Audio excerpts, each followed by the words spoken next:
اعوذ باللہ من الشیطان الرجیم بسم اللہ الرحمن الرحیم۔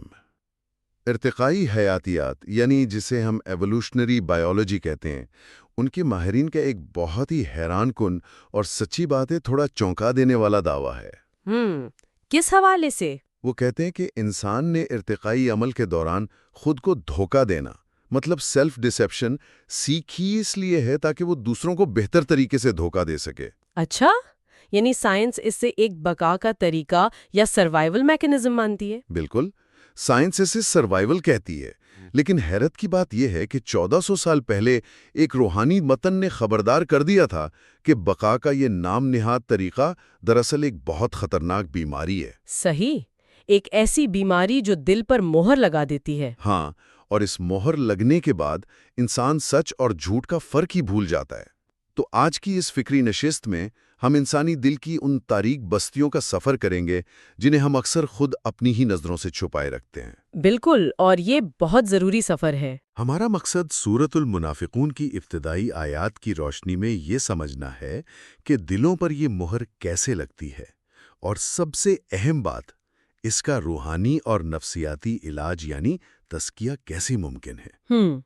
اور میرا خیال ہے شروع میں ہی یہ واضح کر دینا چاہیے کہ ہمارا یہ تفصیلی مطالعہ دوسروں کی غلطیاں نکالنے یا ان پر فتوے لگانے کے لیے ہرگز نہیں ہے۔ بالکل بھی نہیں، کیونکہ روحانیت کا یا اخلاص کا پہلا اصول یہی ہے کہ آئینہ ہمیشہ اپنی طرف موڑا جاتا ہے، دوسروں کی طرف نہیں۔ یہ بہت پیاری بات کی آپ نے، اپنی طرف دیکھنا ہے۔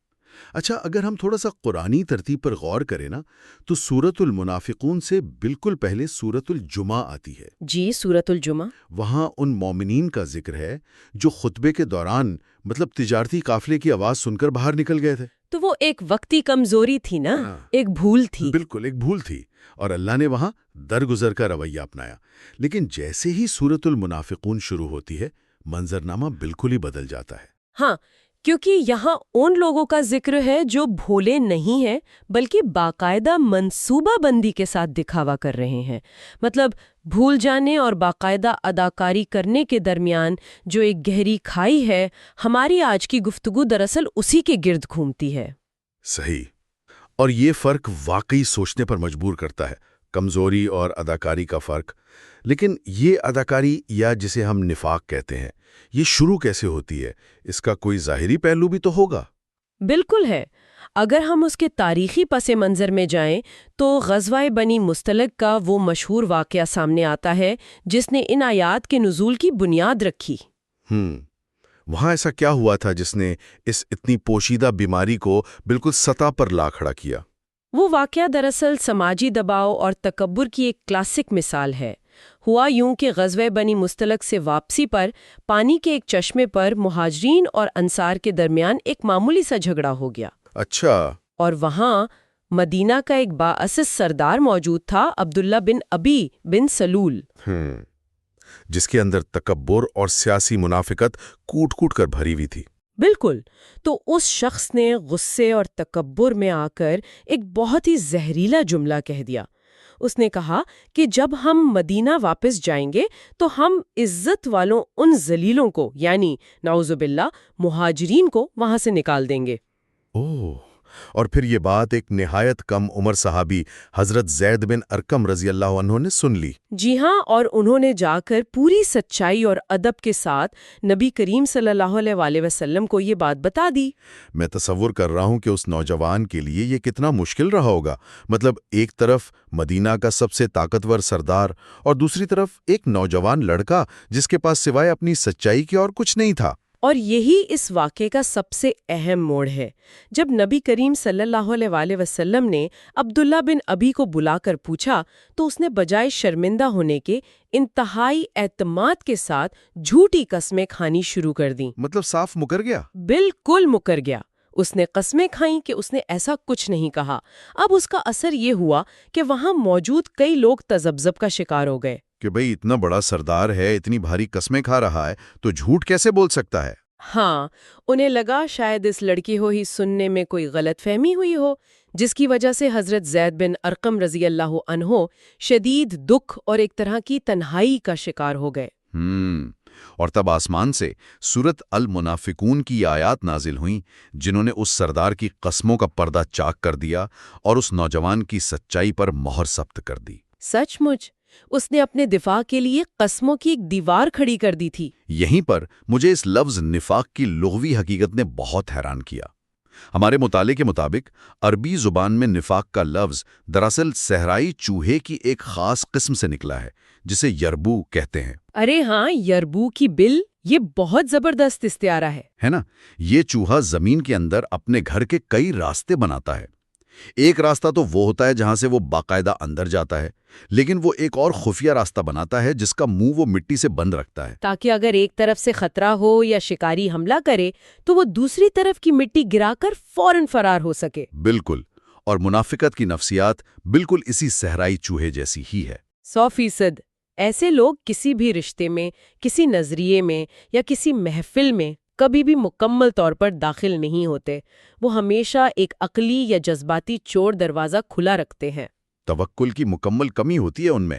ہاں، ان کا مقصد سچائی کا سامنا کرنا ہوتا ہی نہیں ہے، بلکہ کسی نہ کسی طرح اپنے آپ کو بچا کر نکال لینا ہوتا ہے۔ جب ان سے جواب دہی کی جاتی ہے تو وہ فوراً اپنے چور دروازے یعنی جھوٹی قسموں کا سہارا لیتے ہیں۔ اگر ہم اسے تھوڑا سا آج کی عملی زندگی سے جوڑیں نا، تو کیا ہم روزمرہ معاملات میں بھی یہی سب نہیں کر رہے؟ قرآن نے ان کی قسموں کے لیے جنہ یعنی ڈھال کا لفظ استعمال کیا ہے۔ ہم بھی تو چھوٹی چھوٹی باتوں پر قسمیں کھاتے ہیں۔ ہاں، ہم باتوں باتوں میں کہتے ہیں خدا کی قسم میں نے تو تمہیں ہی کال کرنی تھی، بس وقت نہیں ملا، یا میں تو سچ میں بھیج چکا ہوں، شاید انٹرنیٹ کا مسئلہ ہے۔ بالکل۔ یہ چھوٹی چھوٹی قسمیں اور بہانے جو ہم صرف اس لیے تراشتے ہیں تاکہ ہمیں تنقید کا سامنا نہ کرنا پڑے، کیا یہ بھی اسی ڈھال کی ایک شکل نہیں ہے؟ ہم الفاظ کی ایک فصیل کھڑی کر دیتے ہیں تاکہ کوئی ہم تک پہنچ نہ سکے۔ بہت گہری بات ہے۔ ہم اسے روزمرہ کی بڑی معصوم سی عادت سمجھتے ہیں، لیکن نفسیاتی طور پر یہ ایک بہت خطرناک رجحان ہے۔ جب ہم اپنے ہر چھوٹے بڑے جھوٹ کے دفاع میں قسموں کو بطور ڈھال استعمال کرنا شروع کر دیتے ہیں تو دراصل ہم سچائی کی قدر کو گرا رہے ہوتے ہیں۔ ہم سچ بولنے کی بجائے بس خود کو سچا ثابت کرنے کی ٹیکنیک سیکھ جاتے ہیں۔ صحیح کہا۔ اور جب زبان اور دل کا یہ تضاد ایک مستقل عادت بن جاتا ہے نا، تو پھر باطن کا وہ خطرناک سفر شروع ہوتا ہے جسے قرآن دوسری آیت میں کہتا ہے فَطُبِعَ عَلَىٰ قُلُوبِهِمْ، یعنی دلوں پر مہر لگنا۔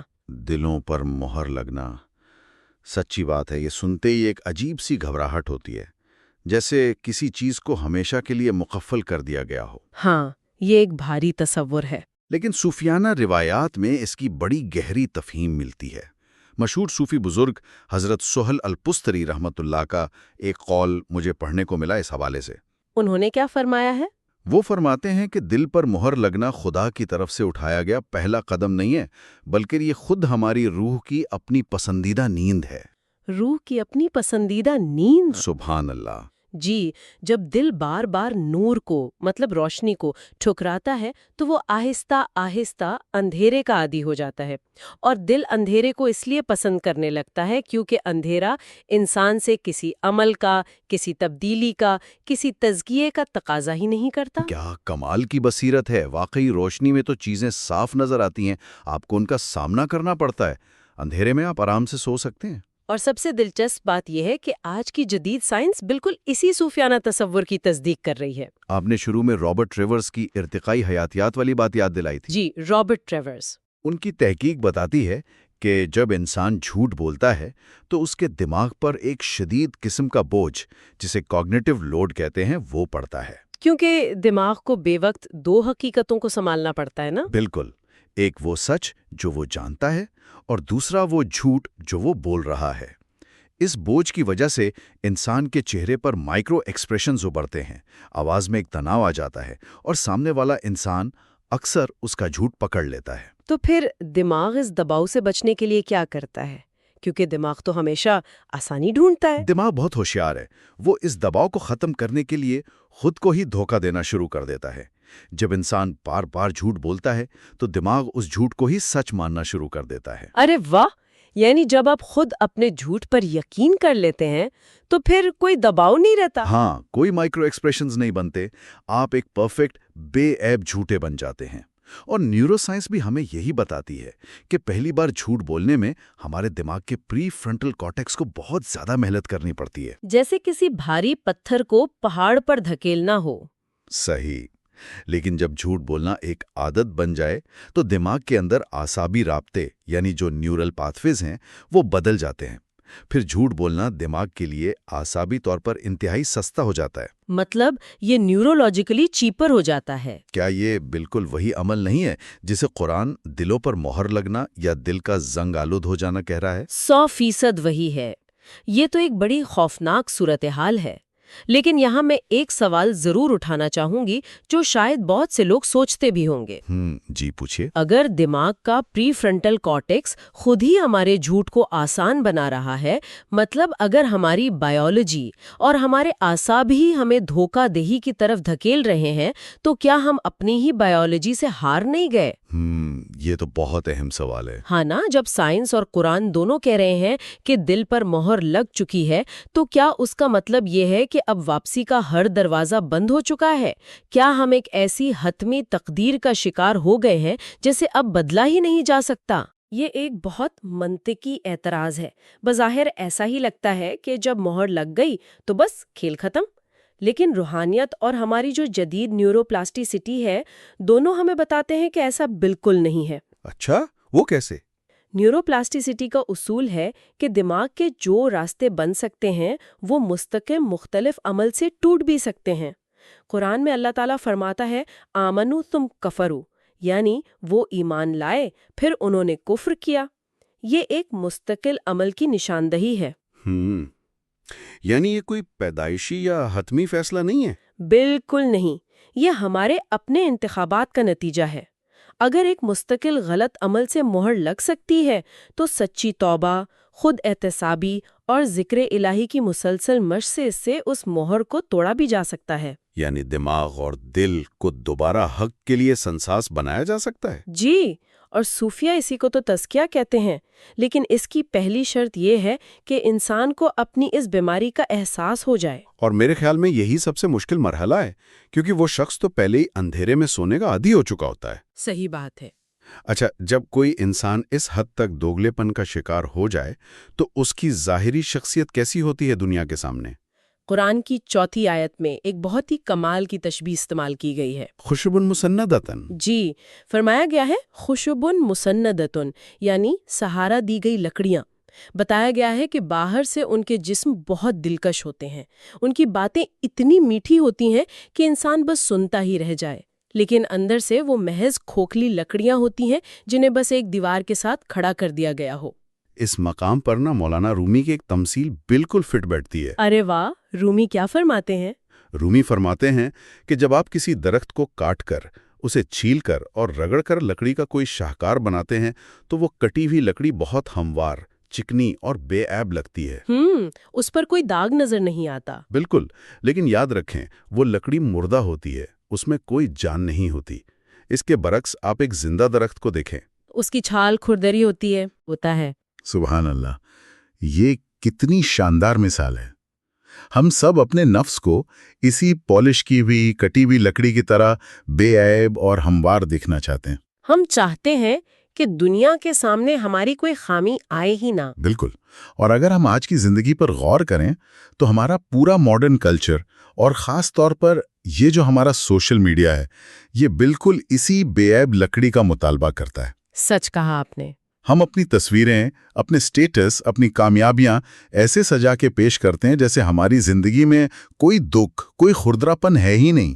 لیکن یہ سب ایک خوبصورت دکھاوا ہوتا ہے جو مال، مرتبے یا لوگوں کی واہ جیسے بیرونی سہاروں پر کھڑا ہوتا ہے. اور سوچنے کی بات یہ ہے کہ اگر فرض کریں آج یہ ساری دیواریں، یہ تمام بیرونی سہارے ہٹا دیے جائیں جن پر ہم ٹیک لگا کے کھڑے ہیں، تو کیا ہم ایک زندہ درخت کی طرح اپنے زور پر کھڑے رہ سکیں گے؟ میرا تو خیال ہے شاذ و نادر ہی کوئی ایسا کر پائے گا. اور جب انسان کو اندر ہی اندر یہ پتا ہو کہ وہ صرف سہاروں پر کھڑا ہے اور اندر سے مکمل کھوکھلا ہے، تو اس کا نتیجہ کیا نکلتا ہے؟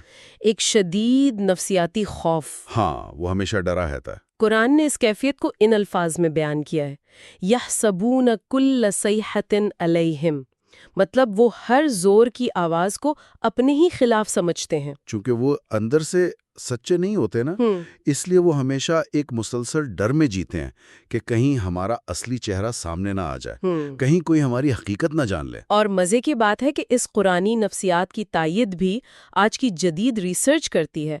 آکسفورڈ یونیورسٹی کے پروفیسر ڈینیل فریمن نے پیرانویا یعنی شدید شکی پن پر بہت کام کیا ہے۔ اچھا، ان کی ریسرچ کیا کہتی ہے؟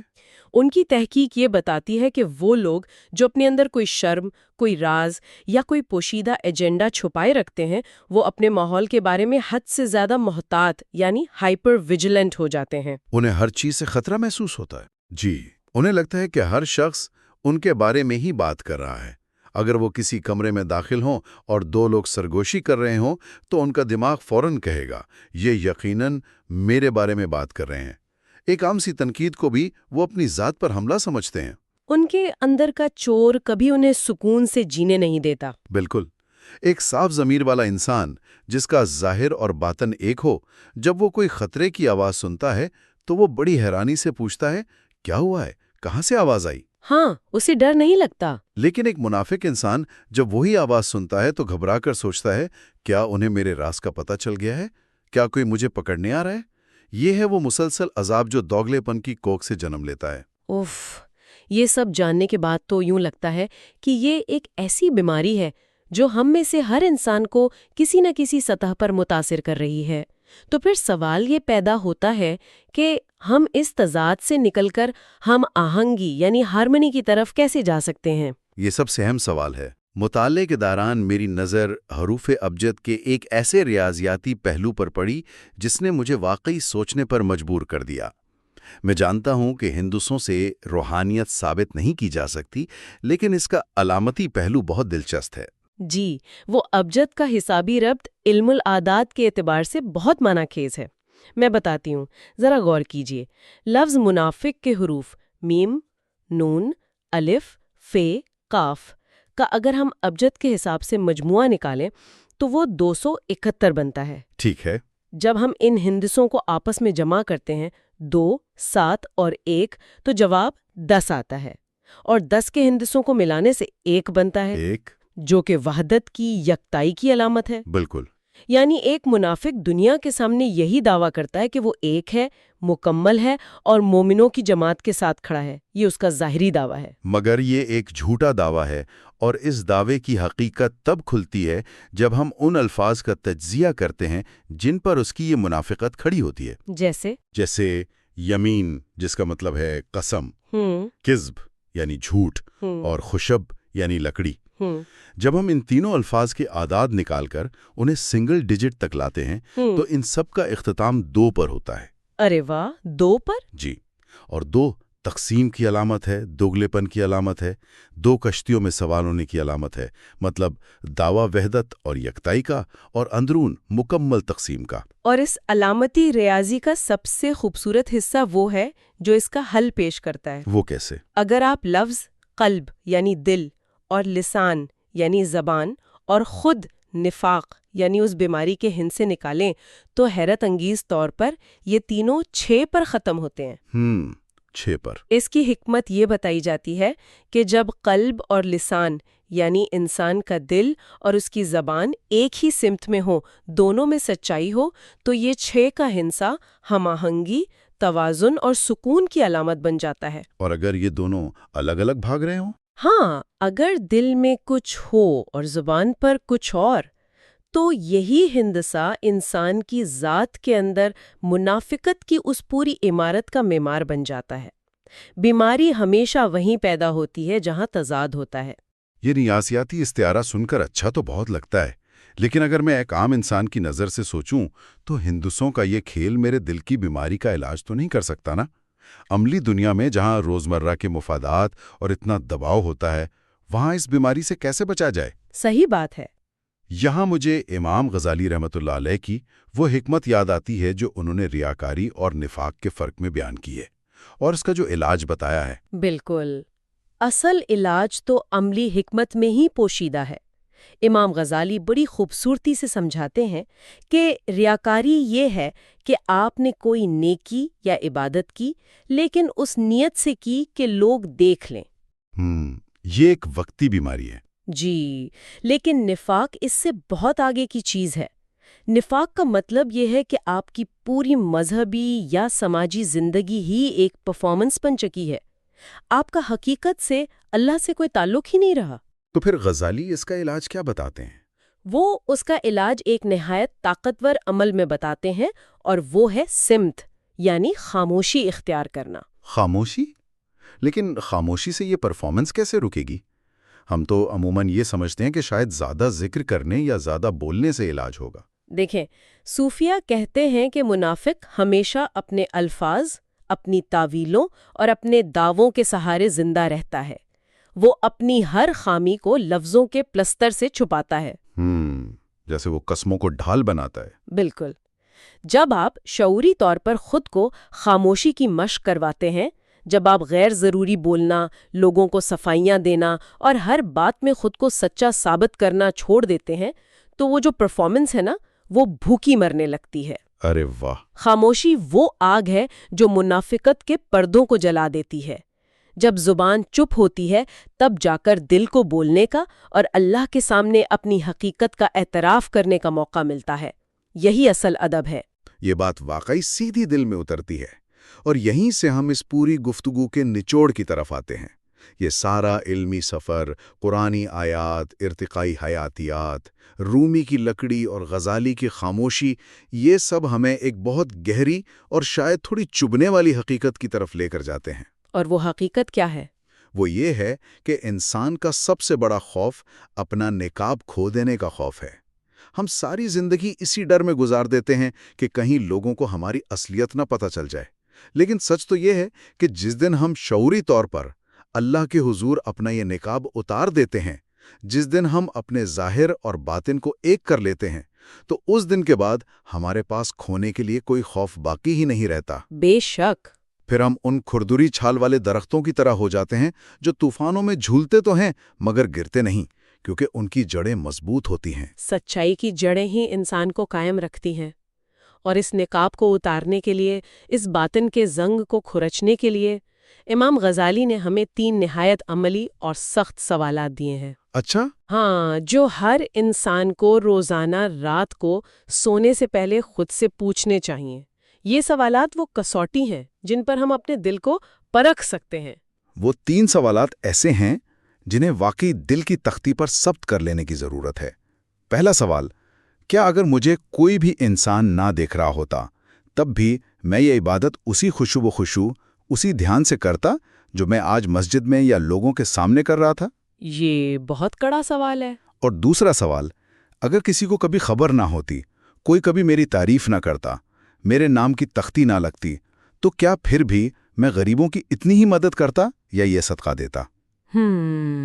اور تیسرا، جو سب سے لرزہ خیز سوال ہے، اگر مجھے قبر میں اکیلے عذاب سہنا پڑتا، کوئی مجھے بچانے والا نہ ہوتا، تو کیا پھر بھی میں یہی عقیدہ، یہی سیاسی نظریہ یا یہی بات کہتا جو آج میں لوگوں کے سامنے فخریہ انداز میں بیان کر رہا ہوں؟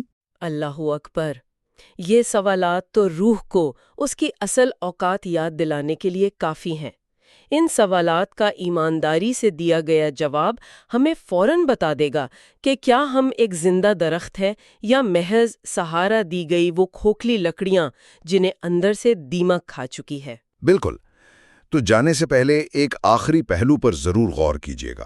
ہماری آج کی یہ ڈیجیٹل زندگی، ہم اپنے سوشل میڈیا پروفائلز کو، اپنے روزمرہ کے سٹیٹس کو بالکل اسی تراشی ہوئی ہموار لکڑی کی طرح بناتے ہیں۔ اور ہم سب اس دوڑ میں شامل ہیں۔ اگر جدید دور کے الگوریدمز اور لائکس کا نظام ہمیں صرف دکھاوے، پرفارمنس اور نقلی جذبات کا ہی انعام دے رہے ہیں، تو کیا ہمارا یہ پورا ڈیجیٹل نظام نفاق پیدا کرنے کی ایک عالمی مشین نہیں بن گیا؟ یہ تو سوچ کے ہی ڈر لگتا ہے۔ یہ ایک ایسا سوال ہے جو میں چاہتا ہوں کہ آج ہم سب اپنے آپ سے پوچھیں۔ اس اعتراف عجز کے بعد ہمارے پاس اللہ کے حضور التجا کے سوا کوئی راستہ نہیں بچتا۔ آئیے اس نشست کا اختتام انبیاء کی اس خوبصورت دعا سے کرتے ہیں جو صحابہ کرام رضی اللہ عنہم اجمعین کا بھی معمول تھی۔ ربنا لا تزغ قلوبنا بعد اذ ہدیتنا۔ اے ہمارے رب، ہدایت دینے کے بعد ہمارے دلوں کو ٹیڑھا نہ ہونے دے، انہیں سیدھے راستے پر قائم رکھ اور ہمارے ظاہر اور باطن کو ایک کر دے۔ آمین یا رب العالمین۔ یہ مواد نہایت تشکر کے ساتھ میر علی شاہ نے مرتب کیا ہے، جو living the wisdom of the Quran podcast کے ذریعے علم کی جستجو میں ہے، اور آخر میں نہایت عاجزی سے یہ کہنا چاہیں گے کہ مصنوعی ذہانت کی وجہ سے ہونے والی کسی بھی تلفظ کی غلطی یا کوتاہی کے لیے ہم دل سے معافی کے طلبگار ہیں اور اللہ سے قبولیت کی دعا کرتے ہیں۔ سوچئے گا ضرور کہ کیا ہم وہ درخت بننا چاہتے ہیں جو اپنے زخموں کے ساتھ بھی زندہ ہو، یا وہ لکڑی جو باہر سے تو ہموار ہو مگر اندر سے مردہ۔ اللہ حافظ۔ اللہ حافظ۔